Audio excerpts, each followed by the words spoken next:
संस्कृति, सभ्यता और धर्म के रक्षक श्री श्री 1008 श्री योगी कैलाशनाथ जी के चरणों में मेरा प्रणाम स्वीकार हो। हमारे सम्मान्य राजेंद्र ताऊ जी के चरणों में मेरा प्रणाम स्वीकार हो। हमारे सभी सीनियर जितने भी संत पुरुष इधर बैठे हुए हैं, सबको मेरा प्रणाम। जनता ब्रिगेड पार्टी के राष्ट्रीय अध्यक्ष श्री वीर सिंह जी, जनता ब्रिगेड पार्टी के राष्ट्रीय कार्यकारिणी के सभी पदाधिकारीगण और इस सभा में सम्मिलित सभी मेरे नौजवान भाई और साथियों, आज जनता ब्रिगेड पार्टी ने निस्वार्थ भाव से देश के सच्चे क्रांतिकारी श्री योगी माथुर जी को एक विश्वास के तहत दिल्ली प्रदेश अध्यक्ष बिना शर्त जिम्मेदारी सौंपी है। ये लिखित रूप से चुनाव आयोग में दी जा चुकी है या दी जाने वाली है, दी जा चुकी है। इसके लिए श्री योगी माथुर जी को मैं अपने हृदय की गहराइयों से बहुत बहुत हार्दिक शुभकामनाएं और धन्यवाद देता हूं और बधाई के आप पात्र हैं। साथियों, पूरा देश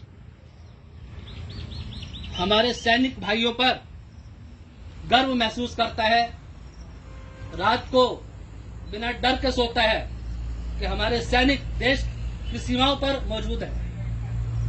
आज उन्हीं सैनिक भाइयों ने हमारे बीच आकर अपनी जिम्मेवारी एक सिविलियन को सौंपी कि आप आगे बढ़ो, इस राजनीति के षड्यंत्र को, इसमें चल रहे भ्रष्टाचार को, जिस बंदूक से हम दुश्मन को मारते थे, ये हथियार हम आपको देते हैं, हम आपके साथ खड़े हैं, कंधे से कंधा मिलाकर खड़े हैं। यह विश्वास एक सिविलियन पे करना, जब देश के सुरक्षक जो बॉर्डर पर रक्षा करते हैं एक सिविलियन पे इतना भरोसा करते हैं कि मेरा देश का एक एक नागरिक, एक एक क्रांतिकारी नागरिक, एक एक सच्चा नागरिक जो देश को समर्पित है, इस राजनीति में चल रहे भ्रष्टाचार में, इस राजनीति के षड्यंत्र को विध्वंस करने के लिए पर्याप्त है, तो समझ लीजिए देश की राजनीति में शुचिता आना निश्चित है, सुनिश्चित है।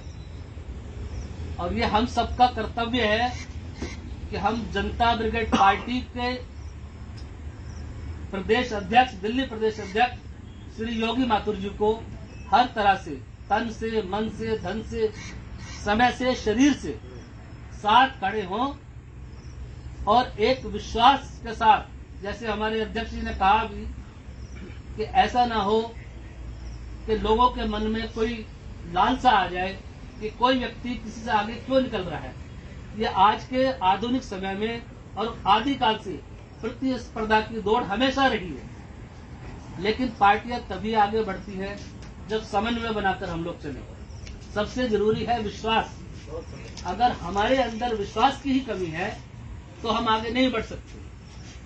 दूसरी बात, पार्टी के लक्ष्य बिल्कुल क्लियर होने चाहिए, पार्टी के उद्देश्य बिल्कुल क्लियर होने चाहिए। हम राजनीति में आकर करना क्या चाहते हैं? क्या सिर्फ वोट बैंक बनाकर एमसीडी की सीट जीतना चाहते हैं, विधायक बनना चाहते हैं, सांसद बनना चाहते हैं, या हम करना क्या चाहते हैं? तो जब तक हमारे उद्देश्य और लक्ष्य क्लियर नहीं होंगे हम आगे नहीं बढ़ सकते, नहीं जीत सकते, क्योंकि लक्ष्यहीन व्यक्ति कभी अपने उद्देश्यों की पूर्ति नहीं कर सकता। इसलिए हमें बैठकर अपने लक्ष्य को निर्धारित करना है कि हमारा टारगेट क्या है। चिड़िया की आंख क्या है? क्या चिड़िया का आंख सिर्फ भ्रष्टाचार है? या इस देश की संस्कृति को, सभ्यता को, जो सनातन की मूल जड़ें हैं, हमारा जो हमारी नई जनरेशन है वो किस तरह से विध्वंस हो रही है, नशे की ओर जा रही है, महिलाओं पर अत्याचार हो रहे हैं, तो हम एक अपनी पॉलिसी बनाएं कि हमारे उद्देश्य क्या, हमारे लक्ष्य क्या क्या है, हम किस दिशा में जाना चाहते हैं। क्योंकि दिशाहीन व्यक्ति लक्ष्य में भटकता है और उद्देश्यों की पूर्ति कभी नहीं कर सकता। तो इसलिए मेरा सबसे अनुरोध है कि एक दूसरे पे विश्वास होना बहुत जरूरी है। सबसे जो हमारी मेन जड़ है वो है विश्वास का जिंदा रहना। क्योंकि विश्वास तो हम करते हैं कि ठीक है, योगी जी अध्यक्ष बन गए, आप राष्ट्रीय अध्यक्ष हैं, राष्ट्रीय कार्यकारिणी भी हमारे साथ जुड़ी हुई है, हम भी दिल्ली में लोगों को जोड़ेंगे और आपसे वादा करते हैं आज राष्ट्रीय अध्यक्ष जी, आने वाले समय में मैं आपको नहीं बोल रहा 2 महीने में, 3 महीने, 4 महीने में आप खुद ही कार्यकारिणी की सभा बुलाएंगे और लोगों को बुलाएंगे और आप यहाँ पर बैठकर गर्व महसूस करेंगे योगी मातुर। क्योंकि जब खेत के अंदर मूली, गाजर और आलू पैदा होता है ना, तो किसी को नहीं पता है एक आलू के नीचे 10 आलू है, 20 आलू है, वो तब मालूम पड़ता है हमने क्या पैदावार की है, किस तरह से उसको पाल पोस कर हमने उसको विकसित किया है। तो वही चीज है, जब आप योगी मातुर को देखेंगे जड़ से कहाँ खड़ा है योगी, तो योगी के पीछे आप देखेंगे कितने छोटे छोटे योगी, बड़े बड़े योगी, सारे योगी हो जाएंगे, योगी ना हो जाएंगे। क्योंकि ये योगी साधक है, ये योगी कभी बाधक नहीं हो सकता, न राजनीति के क्षेत्र में, न सनातन के क्षेत्र में, न धर्म के क्षेत्र में, क्योंकि योगी योग सिखाते हैं। और ये योगी इस तरह से, ये हमारा हीरा है, डायमंड। मैं नहीं कहता कि कोयला घिसका डायमंड बनता है, ये हमारी खुशकिस्मती है, हमारे को डायमंड कोहिनूर मिल गया है जो हम बाहर से लेके आए। इसलिए ये हमारे सिर का ताज है, इनकी रक्षा करना, इनकी सुरक्षा करना, इनको साथ में चलना, इनको हर तरह से प्रोटेक्ट करना हमारी सबकी जिम्मेवारी है। एक आवाज में अगर किसी के ऊपर यहाँ पे विपत्ति आती है, चाहे व्यक्तिगत है, चाहे पारिवारिक है, चाहे राजनीतिक है, या चाहे कोई सामाजिक है, एक आवाज में सबको इकट्ठा हो जाना है, तब आप दिल्ली को बदलने की ताकत रख सकते हैं, वरना आप ऐसे ही एक दूसरे को काटने में लगे रहेंगे। जय। मैं बहुत ज्यादा समय नहीं लूंगा, बहुत छोटा हूँ, शब्दों का चयन मुझे आता नहीं है, इसलिए अगर कुछ मुझसे त्रुटि हुई है तो मैं आपसे माफी चाहता हूँ और इसी शब्दों के साथ अपनी वाणी को विराम देता हूं। अध्यक्ष महोदय जी और यहाँ जो भी सम्मानित व्यक्ति उपस्थित हुए हैं, उन सभी लोगों का मैं सादर अभिनंदन करता हूँ और इस बात का घोषणा करता हूँ कि आप लोगों ने योगी माथुर साहब को दिल्ली प्रदेश का जो अध्यक्ष बनाया है, इसके लिए बहुत बहुत धन्यवाद है और स्वागत है। ऐसे क्रांतिकारी वीर को प्रदेश अध्यक्ष का भार सौंपना बहुत ही गर्व और सम्मान की बात है। और आप सभी सैनिक लोग जो यहाँ उपस्थित हुए हैं और इस राजनीतिक गंदगी को साफ करना चाहते हैं, इसके लिए भी आप लोग को बहुत बहुत धन्यवाद देते हैं। और इसी तरह से आप लोग कार्य में आगे बढ़ते रहिए और हम लोग का भी सहयोग मिलता रहेगा। धन्यवाद। बहुत बहुत मेरा नमस्कार, महात्मा जी मेरा नमस्कार। मैं बहुत छोटा हूँ, क्या बोलूँ आपके सामने। योगी माथुर जी को दिल्ली का दिल्ली का अध्यक्ष बनाने के लिए मैं उनको बहुत बहुत शुभकामनाएं देता हूँ। ऐसी राजनीति करना कि अभी तो हम दिल्ली में छाए हुए हैं, आगे आने वाले वक्त में देश के हर कोने कोने में हमारा जनता ब्रिगेड पार्टी का नाम हो। बहुत बढ़िया।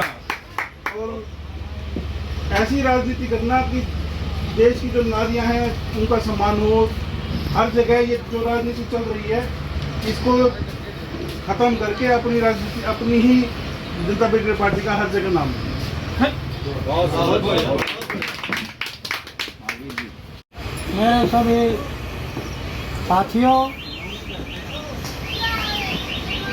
हम तो रोज देखते हैं और लोगों की बातें सुनते हैं, नतीजा यही निकलता है आज लोगों को चैनलों के माध्यम से उनको दिमागी रूप से दिवालिया बनाया जा रहा है। खतरे बहुत है। जब मैदान में आप उतरोगे, देश में घूमोगे, तो लोग हमारे को खुद ही बातें बताने लग जाते हैं। वो ये कहते हैं अभी हिंदुओं का राज आया है, आप लोग इससे बढ़िया और पार्टी क्या सोच बना भी नहीं सकते, सोच भी नहीं सकते। इस तरह का माहौल आज देश में है। दूसरी बात, देश बेचने वालों को ही देश भगत बनाया जाता है, दिखाया जा रहा है, उनको साबित किया जा रहा है यही देश भगत है। हालात इतने खराब हो चुके हैं देश में, पैसे का इतना बोलबाला है राजनीति में, और चुनाव तो सारे शराब के हो चुके हैं। पूंजीपतियों ने आज़ादी के बाद से ही पैसे का खेल शुरू कर दिया। देश के युवाओं को नशों में धकेल दिया और मैं गंदगी में धकेल दिया फिल्मों के माध्यम से। उनको पता ही नहीं हमें कौन लूट रहा है और हमें क्या करना चाहिए। तो इस तरह से आज सारा देश दिशा से भटका हुआ है। इसलिए मैं आपको ये कह रहा हूँ कि ये लड़ाई बहुत बड़े लेवल की है, बड़े स्तर की है। आपको ये मालूम होना चाहिए पूंजीपति 100-200 साल आगे की सोचता है। आज 63 लोगों के पास 90 करोड़ लोगों से 4 गुना ज़्यादा संपत्ति है। वो पूरे देश की धन संपत्ति पर कब्जा करते जा रहे हैं। ये 3 कानून, कृषि कानून भी उसी दिशा में एक कदम था, पूरी जमीन को हड़पने का। देशी विदेशी कंपनियां यहाँ शासन चलाती हैं। हमने विदेशी कंपनियों के खिलाफ भी अलग जगानी पड़ेगी। इन्होंने तो चुनावी बॉन्ड कानून बना दिया 2017 में कि विदेशी कंपनियों से चुनाव में चंदा ले सकते हैं। आज अदालत में मुकदमा है, चुनाव आयोग से पूछा गया, अदालत ने पूछा तो हल्फनामा दिया चुनाव आयोग ने कि इससे देश गुलाम हो जाएगा। लेकिन ताज्जुब की बात है, ये जो अदालत है इसमें सारे चोर बैठे, उस पर फैसला नहीं दे रहे। का मिलना जरूरी है। एक दूसरे का पूरक, एक हाथ योगी जी और दूसरे हाथ हम सब, तब जाकर के प्रदेश अध्यक्ष होता है। और इसी फॉर्मूले पे देश की आज़ादी भी की गई। तो बड़ा खुशी हो रहा है कि अभी तक मैंने सुना था कि आप बुद्धिजीवी हैं इसलिए राजनीति में है, आप क्रिकेट से आ गए, आप फिल्म जगत से आ गए और आकर के अपने अपने मंत्री पद सुशोभित किए और थोड़ा बहुत माल कमाया। जितना किसी ने ज़्यादा कमाया, किसी ने कम कमाया, देश को सब ने ही लूटा। किसी ने पहले लूटा, किसी ने बाद में लूटा। मैं नाम नहीं लेना चाहूँगा, आप सबको पता है। तो ये देख करके एक अच्छा लग रहा है कि भारतीय सेना के लोग पार्टी बना करके और राजनीति में आ रहे हैं। ये अपने आप में एक बहुत बड़ी उपलब्धि है और ये होना चाहिए। अब मतलब मैं उस गाड़ी पे देख रहा था कि अब की बार फौजी, जब पिछली दफ़ा जब मैं आया था तो गाड़ी पे लिखा हुआ था अब की बार फौजी सरकार, जनता ब्रिगेड पार्टी। मैंने बोला ये क्या हो गया भाई, देश को जिनका काम बॉर्डर देखने का है वो अब देश देखने के लिए आ गए, ऐसी क्या बात हो गई। तो मैंने बहुत चिंतन मनन किया, उस पर मैंने ये निष्कर्ष निकाला कि वाकई देश को अब सेना की जरूरत है। मैं इतनी बात करके अपना सभी आदरणीय फौजी भाइयों को बार बार नमस्कार, क्योंकि उन्होंने ये कदम जो उठाया एक सराहनीय कदम है और जो देश की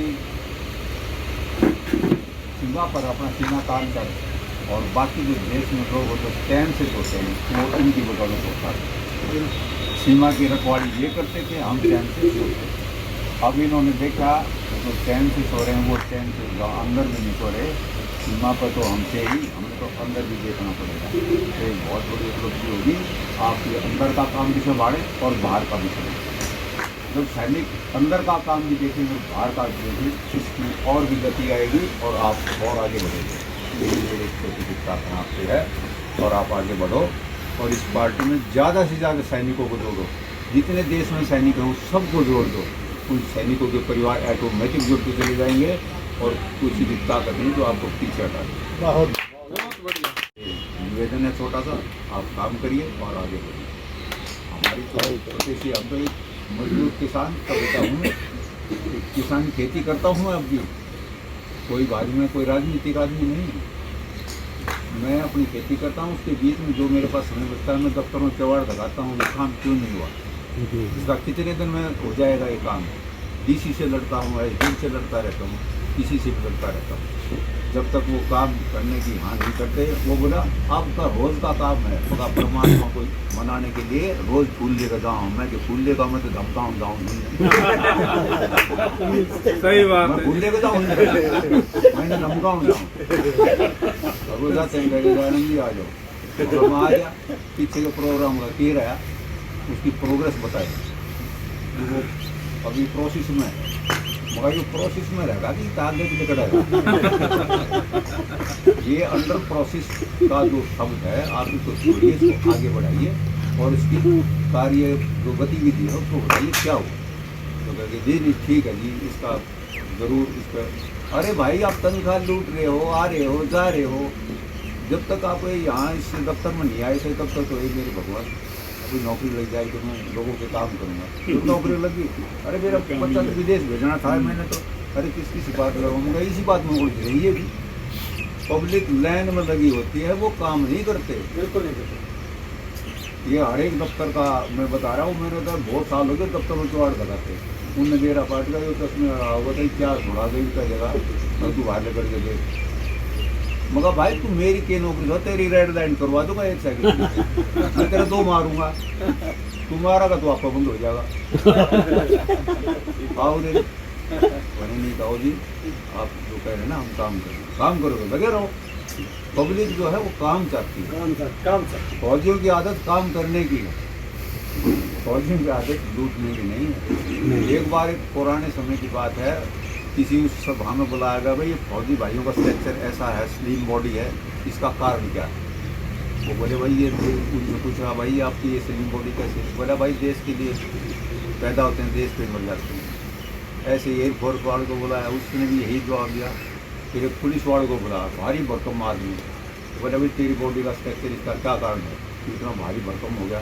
वो बोला जी बैड़ा बोल रहे थे चंगा खाना, तो ये सब बाहर जो सारे बैठे बोल रहे हैं चंगा खा जी भाई ये सब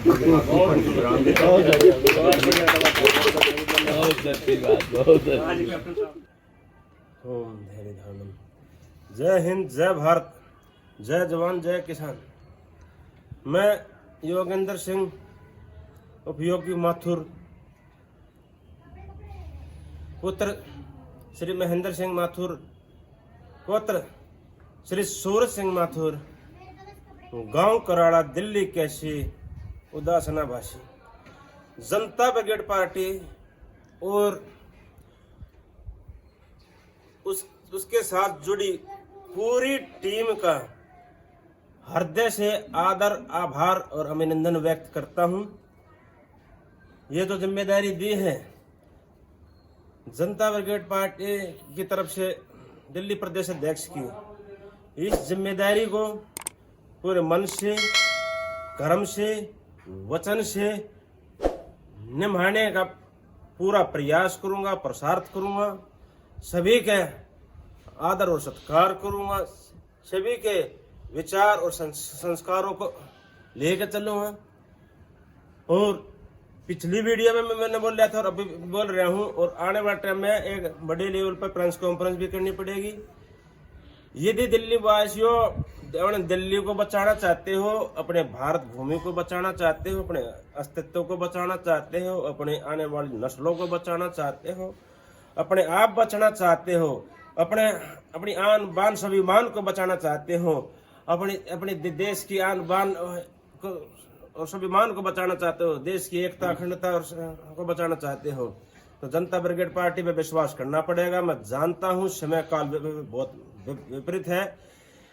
सच्चाई, ईमानदारी, निष्ठा, देशभक्ति के नाम पर ऐसी खाई खोद रखी है जिन खाइयों को पार करना हमारे लिए बहुत बड़ी चुनौती होगी। लेकिन हम ईश्वरीय प्रेरणा से चुने गए हैं, हम कोई असाधारण असामान्य कार्य करने नहीं जा रहे। हमारे अंदर ईश्वर ने असाधारण असामान्य सोच, असाधारण विचार, असाधारण उद्देश्य और लक्ष्य हमारे अंदर भर दिया है। हमें इस रास्ते पर, इस पथ पर चलना पड़ेगा, इस पथ के पथिक बनना पड़ेगा। तो 70 विधानसभा में 70 जन शिकायत केंद्र और प्लस उसके साथ क्या क्या हम खोलेंगे, हमने उन्हीं को बताएंगे। उन 70 विधानसभा से ही निगम पार्षद विधायक बनेंगे और अब की बार जनता ब्रिगेड पार्टी द्वारा दिल्ली में एक योग्य सरकार, एक फौजी सरकार, एक सैनिक सरकार, एक समर्पित सरकार, एक सेवक सरकार, एक सच्ची सरकार जो अंतिम विकल्प होगा। अगर ये फैल होगी तो फिर कोई विनाश को बदल नहीं सकता, मोड़ नहीं सकता, उसको रोक नहीं सकता। महाविनाश अटल है, इसलिए हमें आप पर और हम पर विश्वास करने के अलावा कोई रास्ता, कोई विकल्प नहीं बचा है। हम विश्वासीय सहयोगी बनकर आपकी तरफ एक कदम बढ़ा रहे हैं। 100 कदम बढ़ा रहे हैं, 1000 कदम बढ़ा रहे हैं, लाख कदम बढ़ा रहे हैं, तो आपने भी हमारी तरफ कदम बढ़ाना पड़ेगा। सिर्फ ज्यादा नहीं, दिल्ली की जनता 5% हम सच्चाई और ईमानदारी पर चल रहे हैं, वो समझ जाए कि हाँ ये असली क्रांतिकारी, असली देशभगत बलिदानियों की आत्माएं यहाँ पर दोबारा इस शरीर में, इस नाम से, इस चेहरे में घुसी हुई है। हमारे अंदर वही मजबूत इरादे, अटल इरादे हैं, बुलंद हौसले हैं। न 56 इंची सीना है, न फौलादी बाहें, न 56 इंची सीना है, न फौलादी बाहें, फिर भी इरादे इतने बुलंद हैं कि पैदा कर दे चट्टानों में राहें, चट्टानों में राहें। पुनः आप सभी को बहुत बहुत धन्यवाद। जय हिंद, जय भारत, ढेरों शुभकामनाएं। दिल्ली में अब की बार फौजी सरकार के नारे के साथ हम आगे बढ़ रहे हैं। आप भी हमारा साथ सहयोग, सहमति, सहकार दीजिए, मार्गदर्शन दीजिए। आपका बहुत बहुत धन्यवाद। जय हिंद, जय भारत। ओम नमः शिवाय। जनता ब्रिगेड पार्टी के साथियों और मुझ पर विश्वास करने वाले साथियों से हाथ जोड़कर एक निवेदन, प्रार्थना करना चाहूँगा कि ये जो मुझे दिल्ली प्रदेश अध्यक्ष की जिम्मेदारी दी, पद दी है, और जिसमें जिस कार्यक्रम में जितने लोग आए थे सबकी वीडियो हम थोड़ी थोड़ी करके इसमें मिला रहे हैं। भूल चूक त्रुटि बस किसी का रह जाए तो अन्यथा न ले, बुरा ना माने। छोटी मोटी बातों से हमें ऊपर उठकर बहुत मान्य कार्य करना है। अभी तो शुरुआत है, बहुत लंबी लड़ाई है, ठीक है। तो मैं निवेदन करूंगा कि ऐसी कोई किंतु पंतु संदेह की बात को मन में ना लाए, तो आए तो उसको स्पष्ट कर ले, ठीक है। क्योंकि मानव मन के स्वभाव को अच्छी तरह मैं समझता हूँ। वो विचारों का पटारा, कुछ भी विचार उसमें उत्पन्न हो सकता है, प्रकट हो सकता है, लेकिन हमें धैर्य, विश्वास, संयम, सहयोग से बातचीत करके और आगे बढ़ना है। और तो कोई क्षमा प्रार्थना रहूँगा किसी की फोटो वीडियो इसमें नहीं लगी होगी। तो 2 भाग मंडे जा रहे हैं, पहला बन चुका है, दूसरा ये, ठीक है जी। तो ढेरों शुभकामनाओं के साथ आप सभी को जय हिंद, जय भारत।